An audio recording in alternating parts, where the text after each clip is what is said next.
Welcome friends to our channel. आज हम देखेंगे WHO के बारे में, वर्ल्ड हेल्थ ऑर्गेनाइजेशन के बारे में, जो कि कॉम्पिटिटिव एग्जाम्स में काफ़ी ज़्यादा एक इम्पॉर्टेंट टॉपिक भी है। तो चलिए वीडियो के लास्ट तक बने रहिए और देखते हैं WHO के बारे में। तो सबसे पहले WHO है क्या?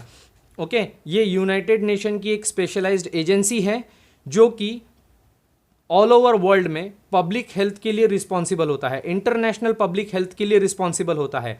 यूनाइटेड नेशन की स्पेशलाइज्ड एजेंसी। इसका ऑब्जेक्टिव क्या है? इसका ऑब्जेक्टिव ये है कि ऑल ओवर वर्ल्ड में हर एक आदमी को ज़्यादा से ज़्यादा उसकी हेल्थ अच्छी रहे, या कैसे उसकी हेल्थ अच्छी रहेगी, या उसको अच्छी रखा जा सकता है, या उसको अच्छे हेल्थ की प्राप्ति हो, अटेनमेंट प्राप्ति हो, ये उसका ऑब्जेक्टिव है। इसलिए ये उसी के ऊपर काम करता है, इसी ऑब्जेक्टिव के ऊपर पूरा WHO काम करता है।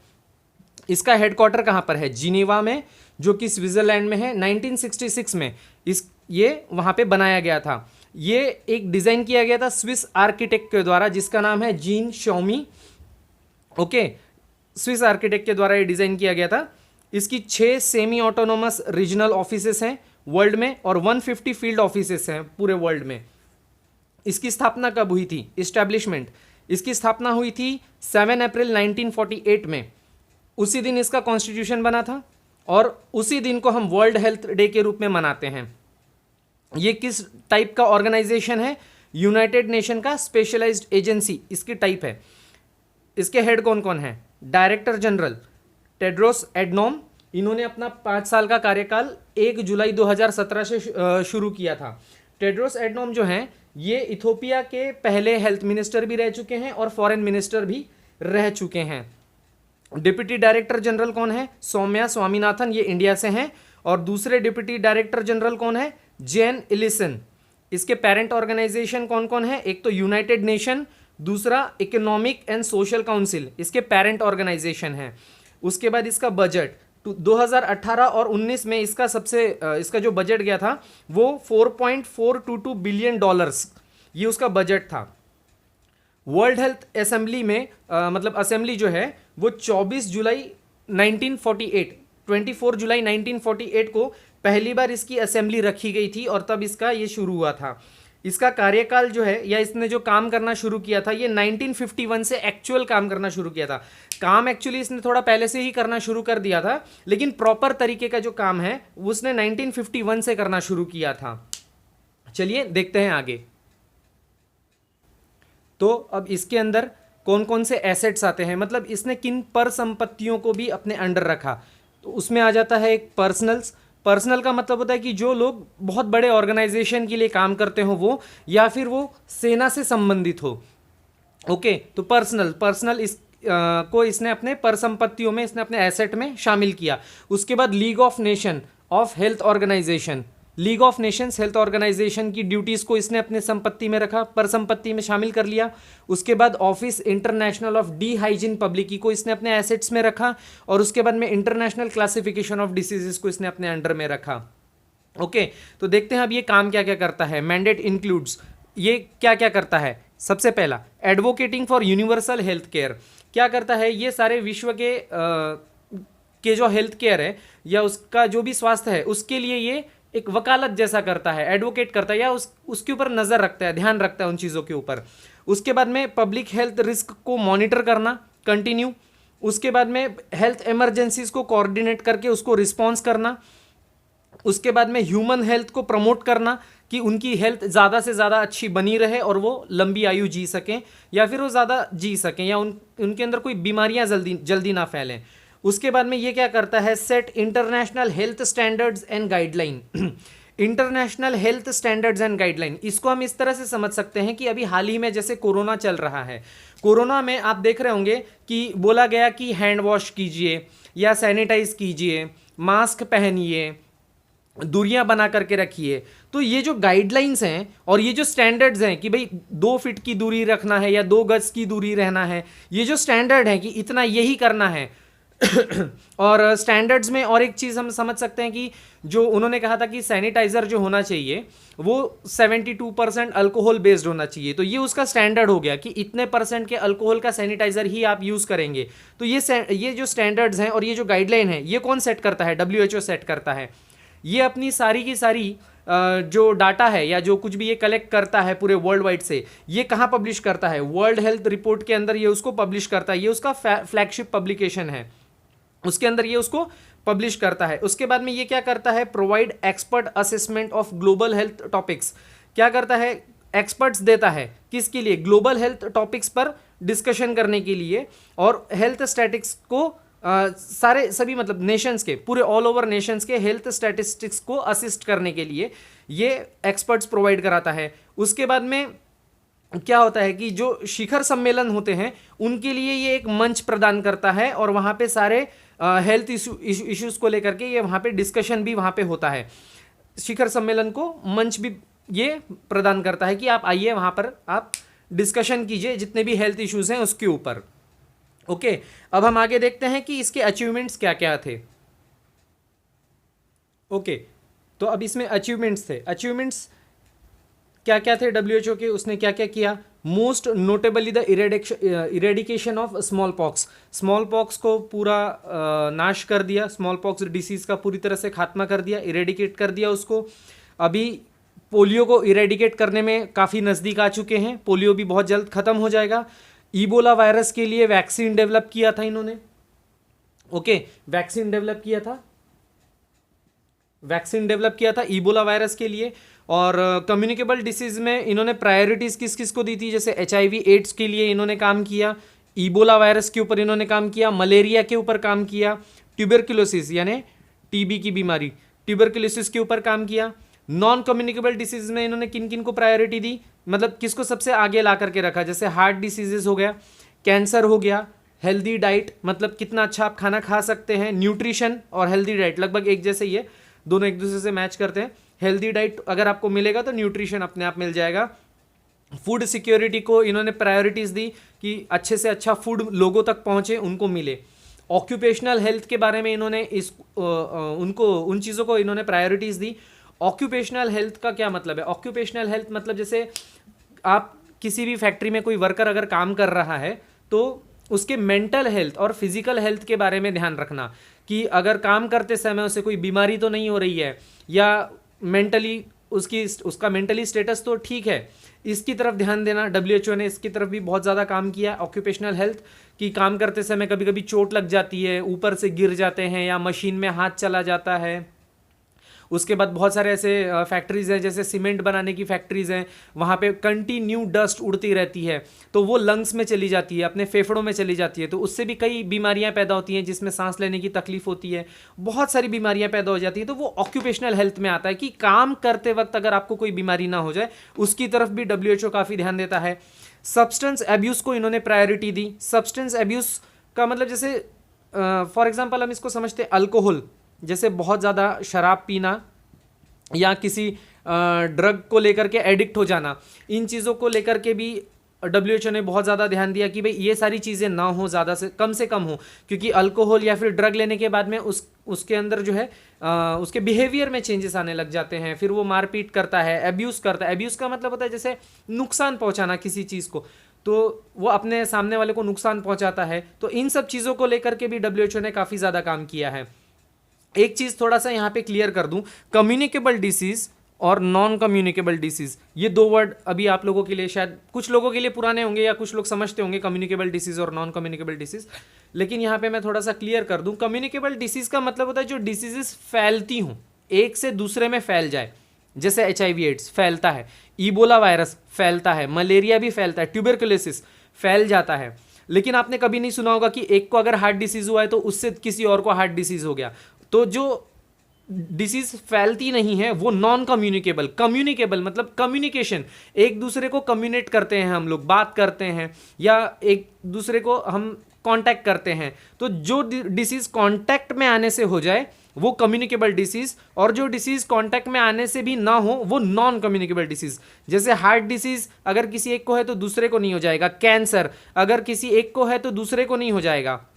न्यूट्रिशन, अगर किसी एक को न्यूट्रिशन अगर कम मिल रहा है तो वो किसी को कांटेक्ट में आएगा तो उसको न्यूट्रिशन नहीं हो जाएगा। अभी फिलहाल में जैसे कोरोना वायरस, कोविड-19, ये क्या है? ये कम्युनिकेबल डिसीज है, क्योंकि ये कांटेक्ट में आने से फैल रहा है, तो कोविड-19 कम्युनिकेबल डिसीज में आएगा। ओके, तो चलिए आगे बढ़ते हैं, देखते हैं वर्ल्ड हेल्थ असेंबली के बारे में।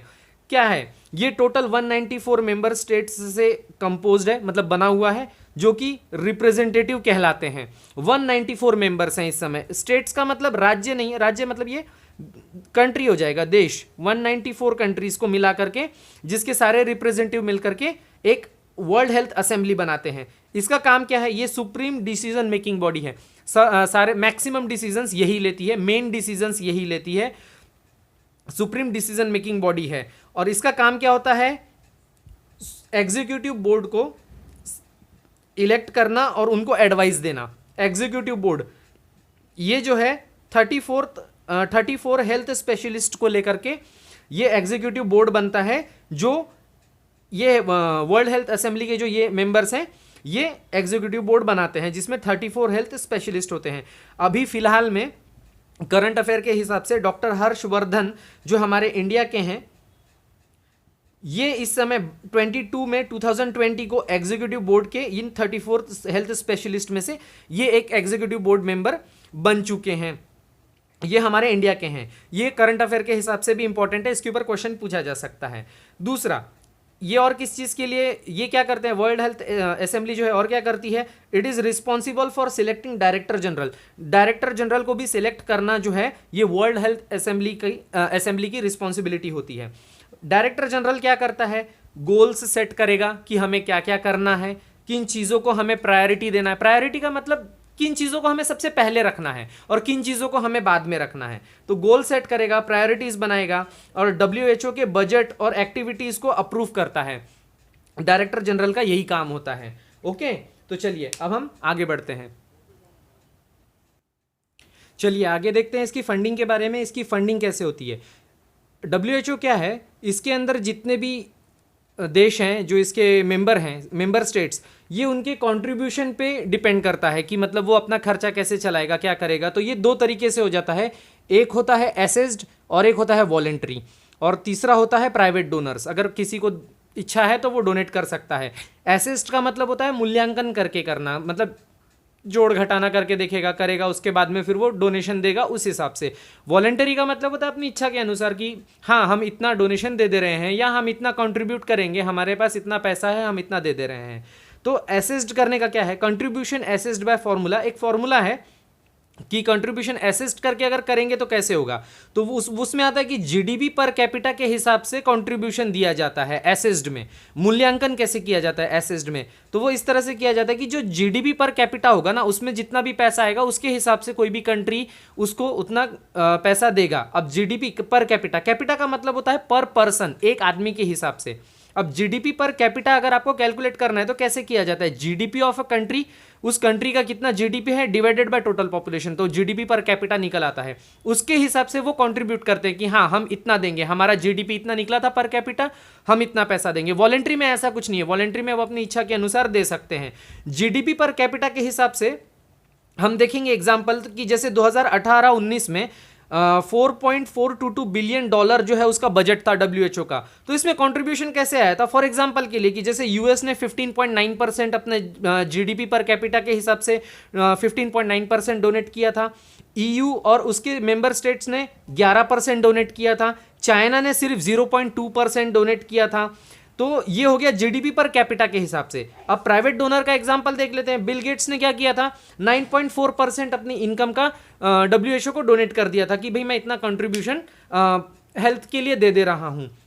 ओके, तो चलिए अब आगे बढ़ते हैं। इसमें हिस्ट्री और इसका डेवलपमेंट देखते हैं कि WHO कब बना, कैसे बना और कैसे वो उसकी स्थापना हुई। तो चलिए बढ़ते हैं हिस्ट्री एंड डेवलपमेंट में। तो सबसे पहले देखते हैं इसका ओरिजिन कैसे हुआ। क्या हुआ कि इंटरनेशनल सैनिटरी कॉन्फ्रेंस जो है 1851 23 जून 1851 को ही सबसे पहले इसका आयोजन कर दिया गया था। उसके बाद में 1851 से 1938 तक 14 कॉन्फ्रेंसेस की गई। उन 14 कॉन्फ्रेंसेस में क्या हुआ कि जो इंटरनेशनल सैनिटरी कॉन्फ्रेंस थी ये कई सारी बीमारियों से लड़ रही थी, जैसे कॉलरा, येलो फीवर, बेबोनिक प्लेग, इन सब बीमारियों से वो पहले से ही लड़ रही थी। लेकिन क्या हुआ कि 7वें कॉन्फ्रेंस तक 1892 तक उसका कोई भी प्रभाव नहीं पड़ा, वो इनइफेक्टिव थी 7वें कॉन्फ्रेंस तक, जब तक वो कॉलेरा से लड़ रहे थे तब तक। उसके बाद में 5 साल के बाद में प्लेग के लिए कन्वेंशन साइन किया गया कि भैया प्लेग से लड़ेंगे, हम इसको उठा के बाहर फेंक देंगे या इस बीमारी को खत्म करेंगे। उसके बाद उनको वहां पे सक्सेस मिला, वहां पे वो जीत गए, वो प्लेग को हराने में कामयाब रहे।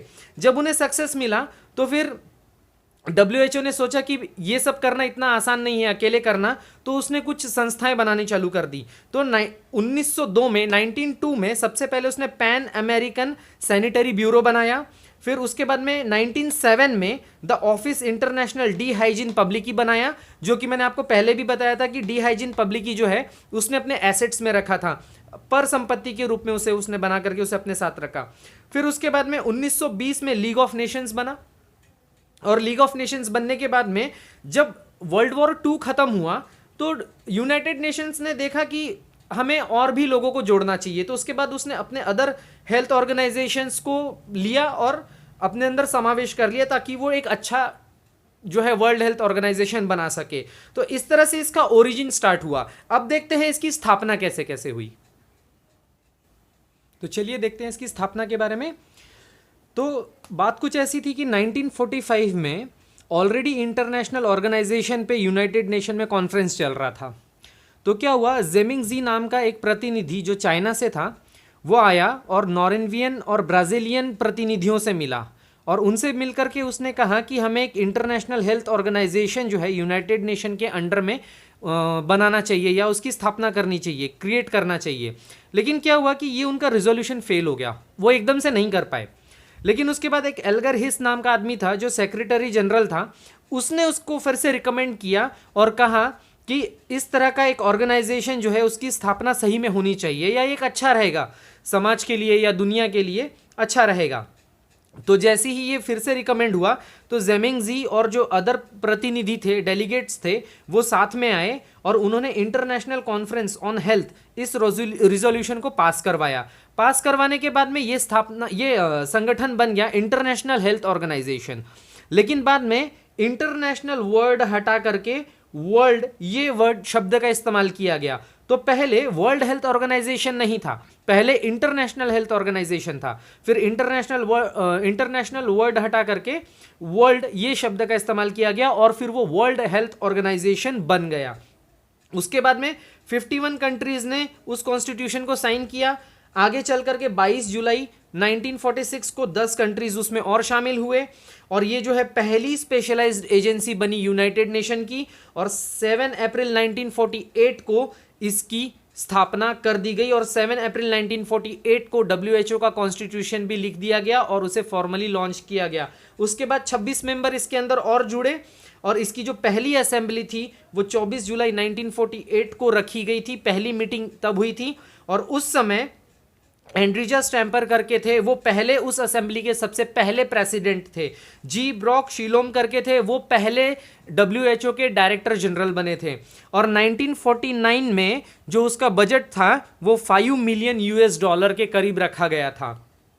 ओके, तो चलिए अब हम देखते हैं कि WHO में और ऐसी कौन कौन सी प्रायोरिटीज हैं जिसको उन्होंने डिसीजेस को प्रायोरिटी में रखा, जिसके लिए वो काम करना चाहते थे। तो चलिए आगे बढ़ते हैं। ओके गाइस, तो अब WHO बन चुका था, उन्हें काम कुछ ना कुछ करना ही था। काम तो वो पहले से उन्होंने शुरू कर दिया था, लेकिन अब उन्होंने क्या किया कि अब जब WHO की पूरी तरह से स्थापना हो गई, उसका कॉन्स्टिट्यूशन बन गया, सब कुछ हो गया, तो कुछ बीमारियां फैल रही थी, बहुत तेज़ी से फैल रही थी। तो उन्होंने सोचा कि उनको पहली प्रायोरिटी देनी चाहिए, कि सबसे पहले उन बीमारियों को ऊपर रखना चाहिए जो ज़्यादा फैल रही हैं, उनको कंट्रोल करना चाहिए। तो उसमें उन्होंने सबसे पहले किस किस को रखा, स्प्रेड ऑफ मलेरिया बहुत ज़्यादा फैल रहा था, तो उन्होंने सोचा कि पहले इसको कंट्रोल करना बहुत ज़्यादा ज़रूरी है। टीबी की बीमारी बहुत ज़्यादा फैल रही थी, तो इन्होंने सोचा उसको भी कंट्रोल करना बहुत ज़्यादा ज़रूरी है। सेक्सुअली ट्रांसमिटेड इन्फेक्शन जो है बहुत ज़्यादा फैल रहा था, तो उसको भी कंट्रोल करने के लिए इन्होंने उसको प्रायोरिटी में रखा। उसके बाद में मैटरनल एंड चाइल्ड हेल्थ को इन्होंने इम्प्रूव करने की बात कही। मैटरनल का मतलब माँ की सेहत और बच्चे की सेहत दोनों को इम्प्रूव करना चाहिए। उसके बाद न्यूट्रिशन को इन्होंने सबसे ऊपर रखा और उसके बाद इन्वायरमेंटल हाइजीन को। ओके, तो जो इनका सबसे पहला लेजिस्लेटिव एक्ट बना था वो इसके आधार पर था कि जो भी बीमारी फैल रही है और उसकी जितनी भी संख्या बढ़ रही है उसका एक्यूरेट स्टैटिस्टिक्स बना करके उसका एक कंपाइलेशन बनाया जाए। कंपाइलेशन का बनाया जाए मतलब कि उसको अपने पास में संजो कर रखा जाए, उसका एक डाटा बनाया जाए। तो उनका पहला जो लेजिस्लेटिव एक्ट है वो इसी के ऊपर आधारित था कि कोई भी बीमारी हो उसकी संख्या कितनी बढ़ रही है और वो कितना तेजी से फैल रही है, इसका एक एक्यूरेट स्टैटिस्टिक्स डाटा बना करके उसको कंपाइल किया जाए और उसको बना करके रखा जाए। ओके, अब एक यहाँ पे एक छोटी सी बात आती है कि जो आपने WHO का लोगो देखा होगा, अगर आपने WHO का लोगो नहीं देखा है तो आप 1 मिनट वेट कीजिए, मैं आपको WHO का लोगो दिखाता हूँ। सो देखिए ये है WHO का लोगो, होप आपने देख लिया होगा। तो ये जो WHO का लोगो है ना, ये जो है ना इसका एक फीचर है रॉड ऑफ एस्क्लेपियस।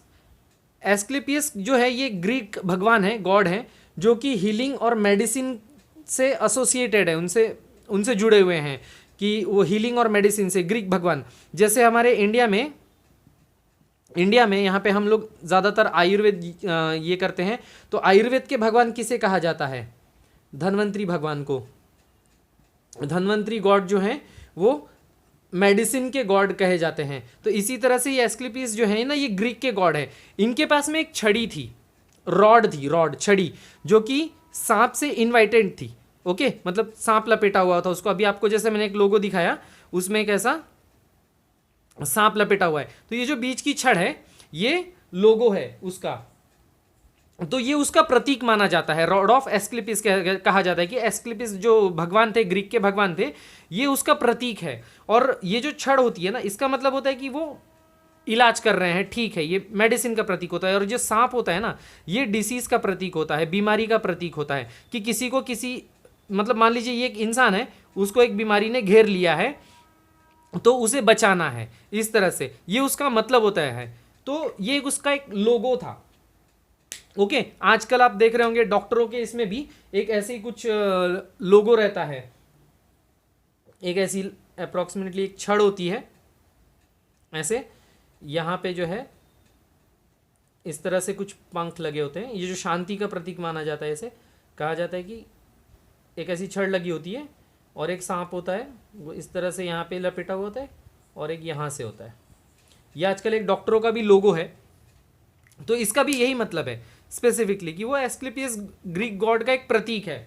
ये लोगो चेंज कर दिया गया। और पहले जो ज़माने में जो प्लस साइन आता था, एक्चुअली ये प्लस नहीं है, रेड कलर का जो प्लस बनता था एक्चुअली ये प्लस साइन नहीं है। एक्चुअली क्या है, ये एक रेड क्रॉस है, रेड क्रॉस कहा जाता है इसको। ये एक संस्था थी बहुत बड़ी जो हेल्थ से रिलेटेड काम करती थी, रेड क्रॉस, इसीलिए उनका वो जो लोगो था वो इस तरह से था, रेड क्रॉस। ओके, एक्चुअली ये प्लस का साइन नहीं है, ठीक है। तो चलिए अब हम आगे बढ़ेंगे इसमें। अब हम यहां से और डिटेल जानेंगे ऑपरेशनल हिस्ट्री WHO की, कि इसने कौन कौन से साल में क्या क्या काम किए। चलिए देखते हैं ऑपरेशनल हिस्ट्री ऑफ WHO। 1947 में क्या हुआ कि WHO की स्थापना हुई और उसको टेलेक्स के द्वारा जो है एपिडेमियोलॉजिकल इंफॉर्मेशन सर्विस के तहत उसको काम करना पड़ा। 1950 में क्या हुआ, BCG वैक्सीन का यूज़ करके उन्होंने ट्यूबरकुलोसिस के खिलाफ जो है अभियान चलाया।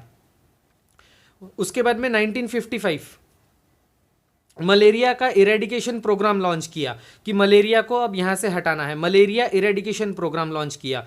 उसके बाद में 1955 में ही डायबिटीज़ का फर्स्ट जो केस है वो रिपोर्ट वहाँ पे किया। उसके बाद में international agency for research on cancer, ये भी उन्होंने 1955 बनाया, कैंसर के ऊपर इंटरनेशनल एजेंसी बनाई रिसर्च करने के लिए। फिर 1958 में क्या हुआ, विक्टोर जेडोव नाम का एक ये था आदमी था जो कि डिप्टी मिनिस्टर था रशिया का, deputy minister of health Russia का। उसने क्या किया, वर्ल्ड हेल्थ असेंबली में लोगों को इकट्ठा करके वहाँ पे उसने क्या किया, उसने बोला कि स्मॉल पॉक्स को इरेडिकेट करने के लिए एक अभियान चलाया जाए या उसकी शुरुआत की जाए। क्योंकि उस साल क्या हो रहा था कि हर साल तकरीबन ये नोट किया जा रहा था कि 2 मिलियन पीपल जो है स्मॉल पॉक्स से मर जा रहे थे। तो विक्टर जेडनोव जो डिप्टी मिनिस्टर ऑफ हेल्थ था रशिया का, उसने ये इनिशिएटिव लिया और बोला कि इसको स्मॉल पॉक्स को इरेडिकेट करने के लिए प्रोग्राम लॉन्च किया जाए। फिर 1966 में कुछ खास नहीं हुआ। उसका हेडक्वार्टर जो उसका हेडक्वार्टर एक्चुअली जो जिनेवा में अभी एट प्रेजेंट है, वो एक्चुअली जिनेवा में नहीं था, वो पहले एरिना विंग्स में था, जो पैलेस ऑफ नेशंस है उसके अंदर एक बिल्डिंग है, उसके अंदर एरिना विंग्स करके एक बिल्डिंग है, उसके अंदर पहले उसका हेडक्वार्टर हुआ करता था। बाद में वो न्यूली कंस्ट्रक्ट किया गया। स्विस आर्किटेक्ट था जिसका नाम था जेन शोमी करके। ओके, तो बाद में जिनेवा में स्विट्जरलैंड में उसको बनाया गया।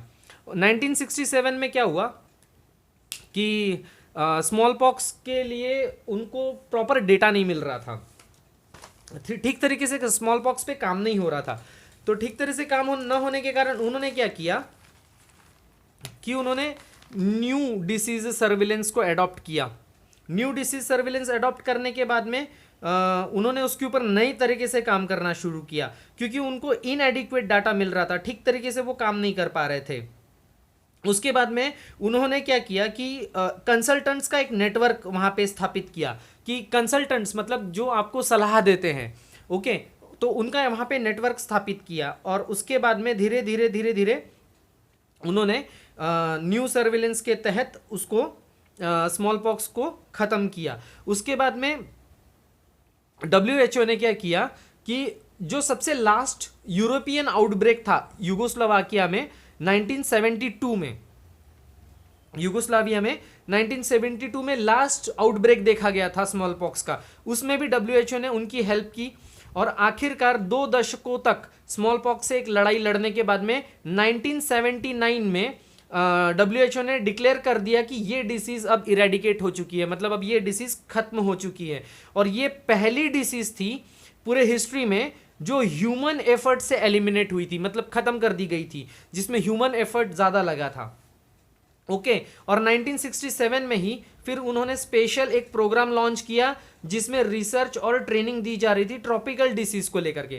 ट्रॉपिकल डिसीजेस के लिए रिसर्च और ट्रेनिंग प्रोग्राम लॉन्च किया गया। और उसके बाद में उन्होंने WHO में क्या हुआ कि उन्होंने एक रिजोल्यूशन को वोट किया, मतलब मतदान किया उन्होंने, कि डिसेबिलिटी मतलब विकलांगता के लिए प्रिवेंशन, मतलब पहले से ही ध्यान देना, केयर कर लेना पहले से ही उसके लिए, और रिहेबिलिटेशन मतलब पुनर्वास के लिए, पुनर्आवास करने के लिए उन्होंने जो है सामुदायिक तौर पर मतलब ये किया कि ध्यान केंद्रित किया कि इस पर भी जो है काम करना चाहिए, विकलांगता पर, प्रिवेंशन मतलब पहले से ही केयर ले लेना, और पुनर्आवास पर। ओके, तो आगे बढ़ते हैं, आगे देखते हैं इसमें और उन्होंने क्या क्या काम किए। चलिए आगे देखते हैं। 1974 में इन्होंने इम्यूनाइजेशन को एक्सपांड करने के लिए प्रोग्राम बनाया। इम्यूनाइजेशन के प्रोग्राम चल रहे थे, उसको और इन्होंने एक्सपांड कर दिया कि ये और आगे चलेंगे। उसके बाद इन्होंने क्या किया, एक ऑन्कोसिरियसिस करके एक बीमारी फैल रही थी उस समय, तो उसको कंट्रोल करने के लिए प्रोग्राम चलाया। तो अब ये बीमारी क्या थी, ये बीमारी थी रिवर ब्लाइंडनेस। ये क्या हो रहा था कि एक इन्फेक्टेड काली मक्खी थी जिसके बार बार काटने से ये बीमारी फैल रही थी, रिवर ब्लाइंडनेस। तो उसको कंट्रोल करने के लिए इन्होंने प्रोग्राम चलाया। उसके बाद में इन्होंने इंपॉर्टेंट पार्टनरशिप्स की। इंपॉर्टेंट पार्टनरशिप्स किसके बीच में, फूड एग्रीकल्चर ऑर्गेनाइजेशन के बीच FAO, उसके साथ में UN डेवलपमेंट प्रोग्राम UNDP जिसे कहा जाता है, उसके साथ में पार्टनरशिप की, और वर्ल्ड बैंक के साथ में इन्होंने इंपॉर्टेंट पार्टनरशिप्स की। उसके बाद 1977 में क्या हुआ कि पहली बार कुछ एसेंशियल मेडिसिन की लिस्ट बनाई गई और उसे लोगों तक पहुंचाने का एक प्रोग्राम बनाया गया। जो दवाइयाँ बहुत ज़्यादा ज़रूरी हैं लोगों के लिए, उसके ऊपर उन्होंने प्रोग्राम बनाए, उसकी एक लिस्ट बनाई। और उसके बाद में तकरीबन 1 साल के बाद में 1978 में इन्होंने एक एम्बिशियस गोल बनाया, मतलब एक बहुत अच्छा एक गोल बनाया कि हेल्थ फॉर ऑल। ये उन्होंने 1978 के आसपास इन्होंने 1 साल के बाद में डिक्लेयर किया ये वाला गोल कि हेल्थ फॉर ऑल। उसके बाद में आते हैं 1986 में। अब यहाँ पे क्या हुआ, इन्होंने ग्लोबल प्रोग्राम लॉन्च किया, किसके लिए, HIV और एड्स के लिए इन्होंने ग्लोबल प्रोग्राम लॉन्च किया। लेकिन 2 साल के बाद में क्या हुआ, इन्होंने देखा कि डिस्क्रिमिनेशन हो रहा है। डिस्क्रिमिनेशन का मतलब क्या होता है कि किसी भी ऐसे व्यक्ति को नीचा दिखाना या फिर उसके साथ भेदभाव करना। अभी कोरोना में भी आपने शायद पढ़ा होगा कि डिस्क्रिमिनेट कर रहे हैं या डिस्क्रिमिनेशन नहीं करना है। तो इसको एक बहुत अच्छे एग्जाम्पल से हम लोग देख सकते हैं। हम जब भी किसी को फ़ोन करते हैं तो कोरोना की रिंगटोन बजती है। पहले खांसता था, फिर धीरे धीरे चेंज हुई। तो बीच में आपने सुना होगा कि वो कॉलर ट्यून में वो बोलते थे कि हमें बीमारी से लड़ना है, बीमार से नहीं। मतलब हमें बीमारी से लड़ना है, हमें कोरोना से लड़ना है। जिसको कोरोना हो गया है उसके साथ में नहीं लड़ना है। अगर हम उसके साथ में भेदभाव करेंगे तो ये उसके लिए अच्छा नहीं है, वो खुद उदास रहेगा फिर। तो डिस्क्रिमिनेशन हो रहा था HIV एड्स वालों के साथ में, उनको नीची नज़रों से देखा जा रहा था, उनके साथ में भेदभाव हो रहा था, छुआछूत होने लग गई थी। तो ऐसे जो लोग थे जो इन चीज़ों से, डिस्क्रिमिनेशन से सफ़र कर रहे थे, उनके लिए उन्होंने एक जॉइंट UN प्रोग्राम बनाया HIV एड्स के साथ। तो वो UN एड्स जो है वहाँ पे तब 1986 में बनाया गया। उसके बाद में 1988 में क्या हुआ कि पोलियो के इरेडिकेशन प्रोग्राम के लिए उसको ग्लोबली लॉन्च किया गया। फिर 1998 में जब 50वीं एनिवर्सरी थी WHO की, तो वहाँ के डायरेक्टर जनरल ने कुछ खास नहीं, बस उन्होंने हाईलाइट किया कि उन्होंने अभी तक क्या क्या किया। तो चाइल्ड सर्वाइवल मतलब ज़्यादा हुआ, बच्चे ज़्यादा जिंदा रहने लगे। इन्फेंट मॉर्टेलिटी, इन्फेंट का मतलब होता है पैदा होते ही बच्चों का मर जाना, तो मॉर्टेलिटी का मतलब मर जाना, इन्फेंट का मतलब जो एकदम से पैदा हुए बच्चे होते हैं उनको इन्फेंट कहा जाता है। तो उनके इसमें भी कमी आई कि वो नहीं मर रहे थे। इंक्रीज्ड लाइफ एक्सपेक्टेंसी, लाइफ जीने के लिए एक्सपेक्टेंसी बढ़ गई थी, मतलब लोगों में उम्मीदें बढ़ गई थी कि भाई हाँ हम रहेंगे, जिंदा रहेंगे, या फिर अच्छा दिख रहा था। उसके बाद में स्मॉल पॉक्स और पोलियो ने जितना तबाही मचाया था, सोरेज मचाया था, उससे भी जो है थोड़ा सा निजात मिला था, मतलब काफ़ी रिड्यूस हुआ था उसका रेट, मतलब डेथ के रेट में काफ़ी कमी आ गई थी 1998 तक। उसके बाद में 2000 में क्या हुआ, इन्होंने एक पार्टनरशिप किया, किसके लिए, कि ट्यूबरकुलोसिस को रोकने के लिए एक पार्टनरशिप बनाई UN के साथ में। 2001 में क्या हुआ, मीजल्स के लिए प्रोग्राम लॉन्च किए गए ताकि पूरे विश्व भर में जो उसकी डेथ हो रही थी उसको कम किया जा सके, और वो हुआ भी, उसमें वो सक्सेस भी हुए। 2007 तक में 68% तक उन्होंने जो ग्लोबल जो डेथ हो रही थी उस डिसीज के कारण, मीजल्स के कारण, उसको कम कर दिया उन्होंने, 68% तक कम कर दिया था 2007 तक। फिर 2002 में उन्होंने ग्लोबल फंड इकट्ठे किए HIV एड्स से लड़ने के लिए, ट्यूबरकुलोसिस से लड़ने के लिए, मलेरिया से लड़ने के लिए, ताकि वो रिसोर्सेस और अच्छे रिसोर्सेस खरीद सकें ताकि इन बीमारियों से और अच्छे से लड़ा जा सके।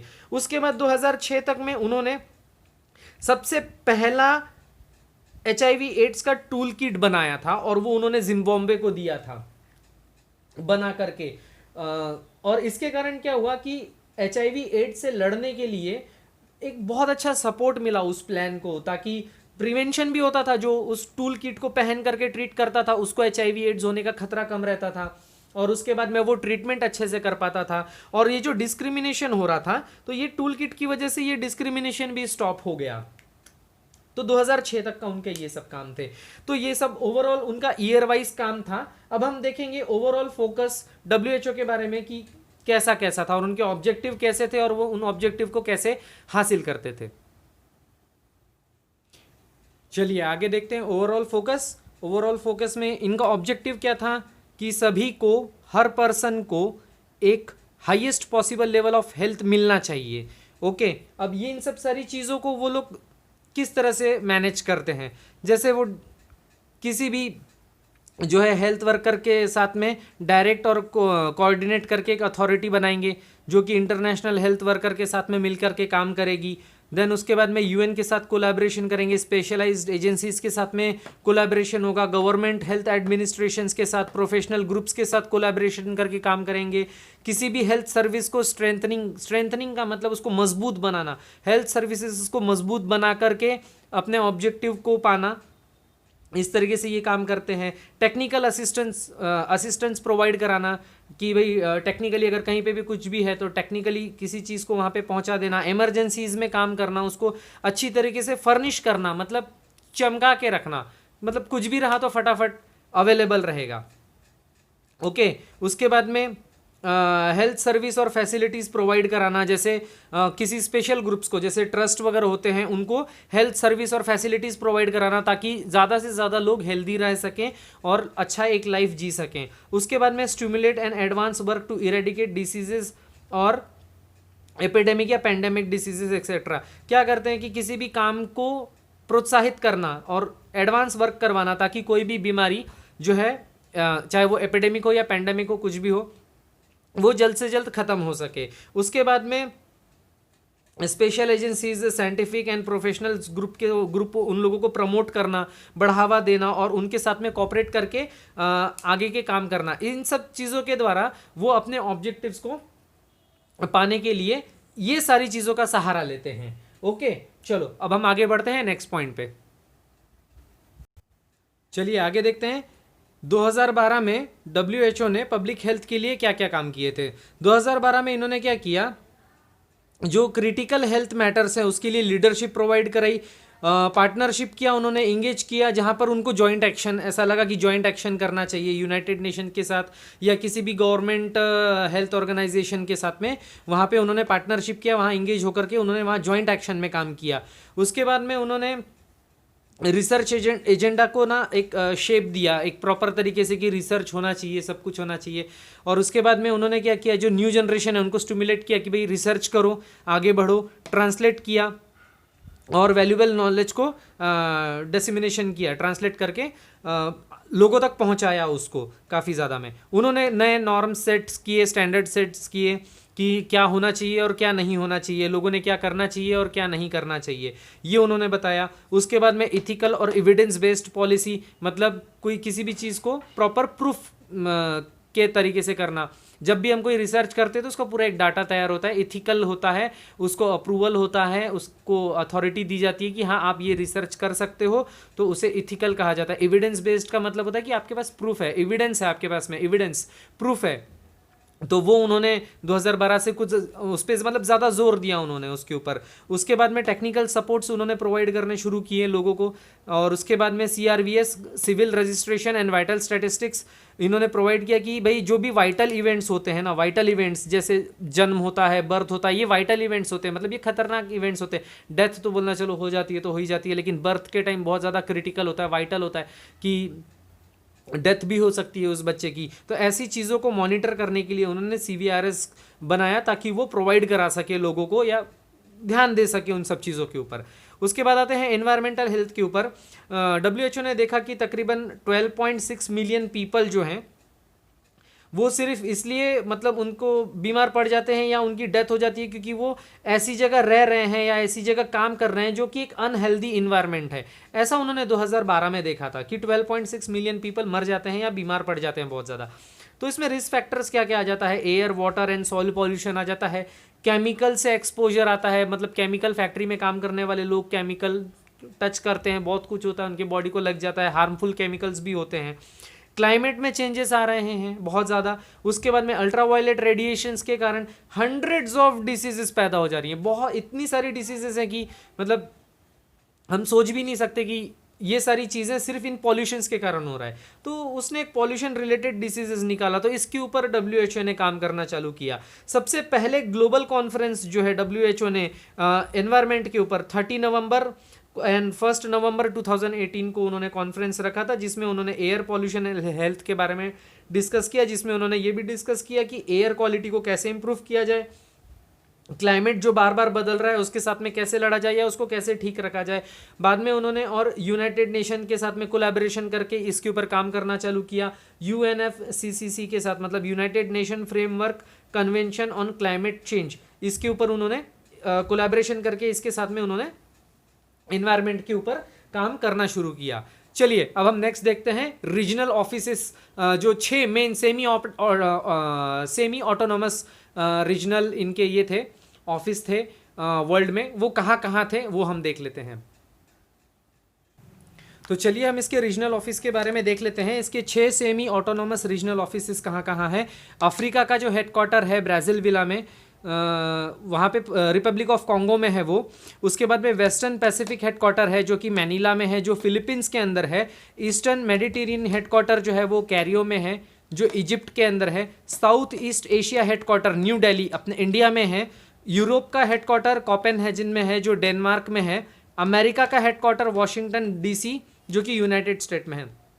ओके, यहाँ पर है। तो जो रीजनल डिवीजन है ना WHO का, ये 1949 और 1952 में ही क्रिएट हो गया था, उसके बीच में मतलब बन गया था ये 1949 से 1952 के बीच में वो रीजनल डिवीजन बन गया था। ये जो है WHO के कॉन्स्टिट्यूशन के ऊपर बेस्ड है, आर्टिकल 44 WHO का कॉन्स्टिट्यूशन। अपने इंडियन कॉन्स्टिट्यूशन पे मत चले जाइएगा, ये WHO का कॉन्स्टिट्यूशन है, आर्टिकल 44। ओके, उसके बाद में ईच रीजन जो है, हर एक रीजन का एक रीजनल कमेटी होती है और उसका एक रीजनल ऑफिस होता है। दरअसल ये लोग हर साल में एक बार मिलते हैं, जनरली पतझड़ के मौसम में, ऑटम के रीजन में ये लोग, इन लोगों की मीटिंग होती है और ये लोग मीटिंग करते हैं वहाँ पर। और जो रीजनल ऑफिस होता है उसका एक हेड होता है जिसे डायरेक्टर कहा जाता है या रीजनल डायरेक्टर कहा जाता है। उसका जो चुनाव है वो रीजनल कमेटी ही करती है, रीजनल कमेटी ही उसको चुन के लाती है। रीजनल डायरेक्टर जो है वो 5 साल के लिए होता है और जनरली जो है 1 फरवरी के दिन वो अपना पोजीशन वहाँ पे होल्ड करता है या लेता है। अपने इंडिया से न्यू दिल्ली में जो है अपना रीजनल ऑफिस है, उसकी जो हेड है वो डॉक्टर पूनम खेत्रपाल सिंह है आज प्रेजेंट में। ये पहली महिला है जो उस पोस्ट पर गई हैं। ओके, इनका जो सबसे पहला सिलेक्शन हुआ था वो हुआ था 1 फरवरी 2014 में 5 साल के लिए। उसके बाद में सितंबर 2018 में इनको नॉमिनेट कर दिया गया था लेकिन पोस्ट नहीं दी गई थी। 26 जनवरी 2019 में फिर इनको फॉर्मली अपॉइंट किया गया आगे के 5 साल के लिए, और अब ये आगे के 5 साल के लिए फिर से इन्होंने मतलब अपना पोजीशन ले लिया है। ओके, तो अब हम जानते हैं रीजनल डायरेक्टर के काम क्या क्या होते हैं, रीजनल डायरेक्टर क्या क्या करता है। ओके, तो रीजनल डायरेक्टर क्या क्या होता है, वो एक तो अपने रीजन का हेड होता है, सिंपल सी बात है। वो क्या करता है, मैनेज करता है या तो फिर सुपरवाइज करता है अपने हेल्थ स्टाफ को या फिर अदर एक्सपर्ट्स को जो रीजनल ऑफिस के अंदर बैठे हुए हैं, या फिर स्पेशलाइज्ड सेंटर्स को वो मैनेज करता है। उसके बाद में जो रीजनल डायरेक्टर होता है वो WHO का रिप्रेजेंटेटिव भी कहा जाता है, क्योंकि और दूसरा सबसे बड़ी बात कि ये जो रीजनल डायरेक्टर होता है इसके पास में सुपरवाइजिंग अथॉरिटी होती है, जैसा कि WHO के डायरेक्टर जनरल के पास में होती है। और उसके बाद आगे बढ़ते हैं हम यहाँ पे कि इनके पास एम्प्लॉयज़ कितने हैं, तो 7000 के आसपास इनके पास में एम्प्लॉयज़ हैं टोटल 149 कंट्रीज़ में या रीजन में या कहीं पर भी। तो 7000 इनके पास में एम्प्लॉयज़ हैं जो इनके प्रिंसिपल्स पे काम करते हैं। दूसरा भी एक करंट अफेयर के हिसाब से एक बहुत ही इंपॉर्टेंट है कि कहा जा रहा है कि अमेरिका जो है WHO से अपना नाम विड्रॉ करने जा रहा है, ठीक है, लेकिन वो इतने जल्दी नहीं होगा। अभी वो उसमें है, WHO का एक मेंबर है, लेकिन जो WHO का कॉन्स्टिट्यूशन है उसका 1946 कॉन्स्टिट्यूशन के अकॉर्डिंग वो 6 जुलाई 2021 को ही जो है WHO से त्यागपत्र दे सकता है या WHO को छोड़ सकता है। अब ये सारा मैटर उठ क्यों रहा है, कुछ नहीं, डोनाल्ड ट्रंप का कहना है कि जो है डोनाल्ड ट्रंप का कहना है कि WHO जो है वो चाइना का साइड लेता है। वहाँ पे कोरोना वायरस का आउटब्रेक हुआ लेकिन वहाँ पे ठीक से जाकर के जांच नहीं की गई WHO के द्वारा, तो वो बार बार यही कह रहे हैं कि चाइना का साइड लिया जा रहा है। डोनाल्ड ट्रंप ने ये भी कहा था कि मैं अभी WHO की जो फंडिंग है, मतलब जैसा अभी हम लोगों ने थोड़ी देर पहले देखा था कि उसमें फंडिंग होती है एसेस्ड और वॉलेंटियर और प्राइवेट डोनर्स के तरफ से, तो अमेरिका का जैसे 15.9% उसमें कंट्रीब्यूशन था, तो डोनाल्ड ट्रंप ने फिलहाल में फंडिंग रोक दी है WHO के ऑर्गेनाइजेशन की मिड अप्रैल तक। उसके बाद में डिसाइड होगा, बाद में देखेंगे वो कि वो रहेगा या नहीं रहेगा। और उसके बाद में डोनाल्ड ट्रंप का ये भी कहना है कि WHO के ऊपर चाइना पूरा कंट्रोल करके रखता है, चाइना ही WHO को चलाता है और वो वहाँ पे बहुत ज़्यादा फंडिंग करता नहीं है। जैसा कि अभी हम लोग ने थोड़ा सा 2018-19 का देखा भी था कि चाइना ने सिर्फ 0.2% तक की फंडिंग की हुई थी, और रियलिटी में भी वैसे भी सबसे बड़ा जो WHO को कंट्रीब्यूशन जाता है वो WHO को जो कंट्रीब्यूशन जाता है अमेरिका का ही सबसे ज़्यादा जाता है, तकरीबन 450 मिलियन US$ जो है ये अमेरिका कंट्रीब्यूट करता है हर साल, 450 मिलियन US$। और जहाँ तक है चाइना जो है हर साल सिर्फ 40 मिलियन यूएस डॉलर के हिसाब से सिर्फ हर साल कंट्रीब्यूट करता है, बहुत ज़्यादा वो कंट्रीब्यूट करता है नहीं। और उन लोगों का, डोनाल्ड ट्रंप का ये भी कहना है कि चाइनीज़ गवर्नमेंट जो है, जो कोरोना वायरस पैंडमिक उन्होंने वहाँ से फैलाया है वुहान शहर से, वो उसको बार बार कवर अप करवा रही है डब्ल्यूएचओ के थ्रू। तो कुल मिलाकर के वो सिर्फ उन्होंने एक मुद्दा उठा करके सामने रखा है और वो कह रहे हैं कि हम नाम विड्रॉ करेंगे, लेकिन 1946 कॉन्स्टिट्यूशन के अकॉर्डिंग वो 6 जुलाई 2021 से पहले वो अपना नाम विड्रॉ नहीं कर सकते, उनको 6 जुलाई 2021 तक तो वहाँ रहना ही होगा। यहाँ था अभी पूरा डब्ल्यूएचओ के बारे में हमने पूरा कवर अप कर लिया है। होप आप लोगों को समझ में आया होगा, और अगर थोड़ा सा स्पीड अप अगर लेक्चर हो रहा है तो प्लीज़ कंसिडर कीजिए, क्योंकि वीडियोस बहुत ज़्यादा लंबे बन जाते हैं, तो थोड़ा सा कंसिडर कीजिए, क्योंकि यहाँ पे इतना स्लो पढ़ाना पॉसिबल नहीं है, इसलिए थोड़ा सा फास्ट हो जा रहा होगा। अगर आप लोगों को कुछ भी डाउट है तो आप कमेंट बॉक्स में पूछ सकते हैं। अगर आपने अभी तक चैनल को सब्सक्राइब नहीं किया है, लाइक नहीं किया है वीडियो को, तो लाइक कीजिए, चैनल को सब्सक्राइब कीजिए, बेल आइकन को दबा दीजिए, और वीडियो को ज़्यादा से ज़्यादा लोगों तक शेयर कीजिए, ताकि उन लोगों को नॉलेज मिल सके और वो कॉम्पिटिटिव एग्जाम्स के इसमें पार्टिसिपेट कर सकें। तो मिलते हैं अगले वीडियो में नेक्स्ट टॉपिक के साथ, तब तक के लिए जय हिंद।